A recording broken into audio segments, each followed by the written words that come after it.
Bueno, un partido muy complicado donde sabíamos que era un rival muy bueno y nada, hemos hecho un gran partido, hemos dominado la segunda parte sobre todo, la primera está más disputada y bueno, nos ha sabido a gloria esta victoria. Sí, en el descanso el míster ha dado unas claves para la presión, que era lo que estábamos fallando un poquito la primera. Lo hemos cambiado, hemos salido a dominar el partido, a jugar sin complejos y la verdad que nos ha ido bastante bien.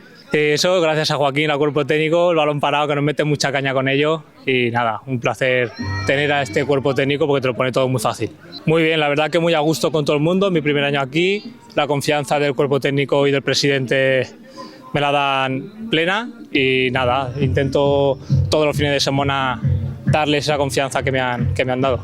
Bueno, al fin y al cabo nosotros el objetivo es la permanencia y por qué no poco a poco intentar soñar con algo más, claro. Nada, que la afición es el número 12, nos dan el último aliento cuando no podemos en el campo y que sigan viniendo, que vamos a darlo con todo.